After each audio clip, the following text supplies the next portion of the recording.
Olá, começa agora o Sala de Entrevistas. Que prazer ter a sua companhia. E olha, hoje a conversa está muito interessante e eu queria convidar você para sentar aí e prestar muita atenção, porque hoje nós vamos falar de inovação, ciência, principalmente aqui em Pato Branco, que é uma cidade tecnológica, inovadora.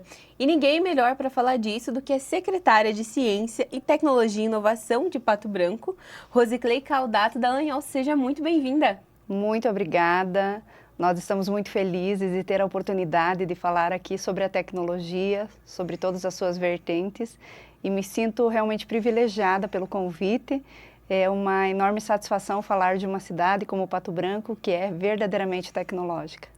O prazer é todo nosso. E eu queria começar dizendo que, como é o mês da mulher, eu estava aqui preparando as perguntas, mas essa pergunta é chave para o começo do programa. Como mês da mulher, como é ser uma mulher referência em inovação, estar trabalhando à frente disso que a gente sabe que é uma área que geralmente é comandada por homens, mas ver mulheres na ciência é realmente um grande marco, principalmente relembrar isso no mês da mulher. Com certeza, saudar a todas as mulheres, as bravas guerreiras aí do dia a dia, né? Que por muito tempo enfrentaram desafios, né, para se destacar aí nas suas carreiras, mas que persistiram, né, com muita garra, com muita determinação. Cabe a nós, enquanto condutoras, enquanto líderes nessa parte da tecnologia, sobretudo inspirar novas mulheres, convidar que mais mulheres participem do processo, né, se sintam bem-vindas. A mulher pode, de fato, estar onde ela desejar. Todos, indiferente, homens e mulheres, têm capacidade, né, para ser explorada, têm liderança nata dentro de si e só precisam acreditar nos seus sonhos. Realmente nada vem por acaso, arregaçar as mangas, trabalhar muito, mas que é possível sim. Então, estar à frente da Secretaria hoje de Ciência, Tecnologia e Inovação, como uma mulher, é motivo de grande alegria, mas, sobretudo, de responsabilidade que eu tenho para com as entregas. Sim, é uma referência muito grande para outras mulheres. Me conta, Rose, quais são os desafios e qual o papel da Secretaria aqui em Pato Branco, no fomento da inovação e da tecnologia? Sim, de fato, como falei há pouco, é de grande responsabilidade, né? Sobretudo como foi também brilhantemente conduzida pelo nosso prefeito Gerri, né? Que realmente foi uma pessoa extremamente proativa nessa área, né? Dentre outras pessoas, né? Que a gente tem que falar que na comunidade já se respira tecnologia de longa data. Há uma série de entidades que também sempre participaram muito ativos nesse processo. Mas falar nos desafios que temos à frente da Secretaria é pensar que devemos, além da estrutura física do Parque Tecnológico, levar soluções assertivas, inteligentes, diferenciadas para melhorar a vida do cidadão patobranquense. É sobre isso. E a tecnologia, muitas pessoas não compreendem que ela, pela sua transversalidade, ela está inserida em todas as outras áreas. Nós vivemos num meio tremendamente agrícola, né? E a tecnologia está super presente na agricultura, na saúde, somos um polo de saúde. Não existe hoje avanços nessa área sem a tecnologia presente. Então, em todas as outras áreas, educacional, área de esportes. Então, nós mesmo, enquanto secretarias, estamos desenvolvendo já de cara vários projetos com todas essas secretarias, né? A de meio ambiente, enfim. Então, ela é totalmente aplicada ao dia a dia do cidadão. E então é uma secretaria que envolve várias pautas, não trabalha somente, unicamente num objetivo, envolve toda a comunidade também, né? Toda a comunidade. E prova disso que nós temos o Conselho de Ciência, Tecnologia e Inovação, onde é representado por 14 entidades e sempre fizemos questões de convidar algumas a mais, né? Para estarem presentes, realmente para ampliar essa discussão e para que todos se sintam parte, né? Então, nem de longe hoje a Secretaria pode dizer que tomará decisões isoladas, e sim sempre em consonância com aquilo que é levado para o Conselho Municipal e que todos são muito atuantes, respeitamos toda a trajetória que esse Conselho já tem, inclusive com a aprovação de leis e tudo mais, e nas discussões que saem de lá, realmente soluções muito assertivas para a comunidade. E automaticamente essa bandeira da tecnologia, ela é levada adiante porque existem muitas pessoas envolvidas. Uhum. E dentro do conselho, qual a importância de ter esse conselho aqui em Pato Branco? E também a gente sabe que o conselho é importante para articular recursos. Como esses recursos são distribuídos para o fomento da inovação? O conselho ele é realmente por pessoas muito ativas. Aí temos lá membros da academia, da universidade, né? Do setor organizado, das associações comerciais, empresarial, o NTI, né? Que também atua há mais de 20 anos na cidade. Então, todos lá congregam os seus objetivos, né? Discutindo a tecnologia, discutindo de que maneira seja aplicado, então, esses recursos. Nós temos, nesse exato momento, passando por tramitação na Câmara de Vereadores, a alteração da lei do Fundo Municipal, onde objetiva-se, através desse recurso, fazer a aplicação prática, então, seja lá na incubadora, nas empresas que lá estão, e no próprio fomento, desenvolvimento e aplicação dos recursos na comunidade, né? Então, o grande objetivo é fomentar o empreendedorismo como um todo, fazer com que novas empresas surjam e empresas, de fato, que se consolidem, né? Que tenham um ambiente lá promissor para se consolidarem e para estarem no mercado quanto antes possível. A gente sabe que quando a gente fala de tecnologia, no âmbito, né, do poder público, muitas pessoas pensam que vai ser algo assim, nossa, enorme, né? São ações que vamos trazer, por exemplo, carros inteligentes. Mas não se trata apenas de grandes ações, mas dessas soluções para a comunidade. Quais são as ações que a Secretaria já vê em prática dessa inovação acontecendo aqui em Pato Branco? Sim, então de maneira para exemplificar de forma bem prática, a inovação muitas vezes ela, como você falou, não precisa ser algo tremendamente assim, reinventar a roda, mas sim aprimorar um processo, né? Caracteriza-se também inovação pela modificação, pela simplificação de algum processo.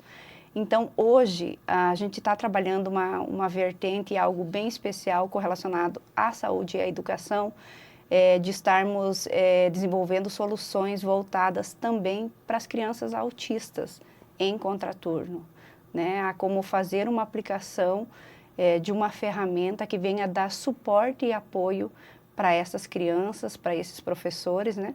Só para exemplificar de forma prática o quanto isso pode ser valoroso para a comunidade, né? São mais de 200 crianças diagnosticadas com autismo no nosso meio. Então, se nós, enquanto secretaria, conseguirmos ajudar desta forma, com essa ferramenta de apoio, vai ser grandioso. E temos trabalhado, né, com muito afinco nesta solução, de modo também a conseguir ajudar a Secretaria de Educação e principalmente os pais que lá estão à espera de uma solução, né? Isso é um processo construído a muitas mãos, não somente com a Secretaria. Entrevista com os pais, entrevista com os profissionais da área, visitação a clínicas que já desenvolvem esse atendimento a essas crianças, de modo que a gente consiga então fazer a citação de um método realmente operacional bem válido e com respaldo, né, por profissionais dessa área. Outro exemplo, por exemplo, com o meio ambiente, a gente precisa, essa questão da coleta dos lixos, implantar nos sacos de lixo etiquetas RFID para controle de entrega, né? E para que também, de certa forma, o cidadão se sinta valorizado pela coleta correta, pela separação, né? Então, ele vai ter lá uma espécie de bonificação para retirar, e a Secretaria está vendo de que forma vai fazer isso, se vai ser na redução do seu imposto, se vai ser com um vale, um benefício lá na feira do produtor, enfim. Então, essa é uma parceria que estamos desenvolvendo com a Secretaria de Meio Ambiente e outras com o esporte e assim por diante. Temos várias em andamento, ainda em construção. Que legal, é bem bacana pensar isso como uma solução no dia a dia das pessoas, né? Tanto na coleta do lixo, como para os pais que têm crianças autistas. E vocês trabalham de uma forma para atender essa comunidade, mas também é necessário ouvir. Por isso é tão importante ter esse conselho para que a comunidade participe também? Sim, e aí nesse momento quero convidar também, as reuniões elas acontecem nas últimas sextas-feiras de cada mês.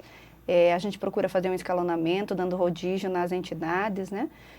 A última foi no Parque Tecnológico mesmo, e até é importante convidar nesse momento a comunidade para visitar o Parque Tecnológico, muitos ainda não conhecem. Nesta semana nós tivemos o privilégio de iniciar os trabalhos da primeira turma de qualificação, de capacitação, de lógica de programação. Então, ver os jovens indo até o Parque Tecnológico é motivo de grande alegria, porque para eles também observarem a quantia de oportunidades que tem. Então, é um dos problemas grandes que nós temos de mão de obra na cidade, mas que a gente quer incentivar os jovens a virem fazer parte deste universo. As oportunidades são grandiosas, né? Então, que através das pessoas que desejam participar também dessas reuniões de conselho, todos possam ter dentro de si, né, a oportunidade de conhecer o Parque Tecnológico também, não só participar das reuniões, mas também conhecer o nosso ambiente lá e ver o quanto promissor ele é. É, e muito interessante falar sobre isso, sobre os jovens, porque a gente sabe que mão de obra na área de tecnologia hoje é muito escasso. Cada vez mais a gente precisa de pessoas para atuar na área de tecnologia. E qual que é o incentivo da Secretaria para os jovens para ter essas iniciativas? Então, a gente está promovendo lá cursos de gratuidade, né? Neste primeiro movimento que estamos fazendo é uma carga horária menor, são apenas 60 horas, lógica de programação, mas a seguir desse curso eles já têm a oportunidade de ingressarem num curso um pouquinho mais vasto, né, que chama-se Desenvolvendo Talentos em parceria com o NTI. E o nosso grande objetivo é reter esses talentos também, né? Não somente convidá-los a fazerem parte, mas nós, enquanto condutores de políticas públicas, nós temos que incentivá-los a estarem ficando na nossa comunidade, né? Criar... muitos vão embora para trabalhar em outros lugares, muitos vão embora, né? Por convites, até porque é uma carreira muito promissora, eles têm oportunidades valiosas, né? Então, que a gente realmente crie condições de estruturação mesmo da cidade para reter os nossos talentos. Mas eu quero fazer um convite aqui a todos que estão em dúvida sobre suas carreiras profissionais. É, sem sombra de dúvida, uma das oportunidades mais valiosas que se tem. Seja enquanto profissional do setor, enquanto colaborador dessas empresas. Em Pato Branco existem mais de 400 empresas instaladas. Nós temos a representação do PIB patobranquense de mais de 20%. Então, terminando desenvolvendo talentos, eles têm as chances de serem contratados imediatamente para essas empresas. E de construírem, de escalarem oportunidades muito grandes para seu desenvolvimento profissional. Ou enquanto, né, puderem, então, conectar com esses ambientes do Parque Tecnológico, incubadora, instalarem lá sua ideia inovadora, tornarem-se empresas, e nós temos vários cases de sucesso em Pato Branco, de empresas que começaram dessa realidade de incubação e que hoje mesmo ganham o mercado internacional, né? São empresas que faturam milhões e que nos deixam bastante orgulhosos de sua lindíssima trajetória. Então, nós estamos inseridos num ambiente que é totalmente, que fomenta isso, né? E os jovens realmente que estão em dúvida sobre suas carreiras profissionais, que possam olhar para a tecnologia, que possam brilhar os seus olhos, porque daí saem grandes e valiosas oportunidades. Com certeza, e a gente vê também que além da inovação, a educação, a gente vê a geração de empregos. Porque um jovem que sai desse curso, além dele atuar no mercado de trabalho e poder contribuir para o município, ele também pode ter uma ideia brilhante, participar da incubadora e essa empresa se tornar uma referência também como outras que vai receber outros jovens. Com certeza, é através das discussões aí, nós temos o Douglas, que é o diretor do Parque Tecnológico, que inclusive sempre esteve envolvido com essa questão da organização dos eventos de hackathons, hackathons, onde eles jogam realmente um problema existente na comunidade e estimula-se então esses grupos lá participantes a buscarem as soluções. E através disso que saem grandes ideias. Então, na sequência desses movimentos de soluções e de discussões lá que eles apresentam nesses movimentos, cabe a nós, então, já fazermos esse encaminhamento por uma pré-aceleração, né? Por uma pré-incubação, desculpe, automaticamente a incubação, e aí tem toda uma sequência desenhada dentro do molde do Parque Tecnológico. Após a empresa estar lá incubada, ela é graduada. Hoje já existe a edificação dentro do Parque Tecnológico lá, sendo finalizada, onde será a aceleradora de empresas, Temos todo um ambiente preparado também, por exemplo, como o Centro de Inovação, que o Douglas abordará na sequência. Então, é tudo pensado para potencializar. E o parque também hoje tem lá na sua estrutura as empresas âncoras, que são empresas que já estão consolidadas há mais de 20 anos no mercado. Então, tem todo um processo de acompanhamento para que essa empresa não fique ali sem nenhum tipo de apoio. Não há nem de longe possibilidade deles dizerem que estão desassistidos, né? Porque além de estarmos no meio que é totalmente, que se fala, que se respira, onde se tem leis que apoiam, que incentivam, há todo um ambiente de visibilidade. No Parque Tecnológico, várias pessoas passam, nós somos visitados por várias comitivas, inclusive na última semana tivemos a comitiva formada por mais de 20 integrantes do La Fronteira, então nós somos olhados como referência nessa área, e a empresa estando lá instalada, ela também está numa vitrine. Automaticamente as possibilidades dela de visibilidade são enaltecidas. Com certeza, muito maiores. Muito Rose, maiores. a gente vai ter que dar uma pausa bem rapidinho para essa entrevista. E você aí de casa, você não vai perder o próximo bloco, porque está muito interessante falar de ciência, de inovação. E é legal você conhecer também outras iniciativas de outras cidades que também respiram esse ambiente de inovação para trazer soluções para a comunidade. Eu espero você no próximo bloco, só espera um pouquinho que a gente já volta.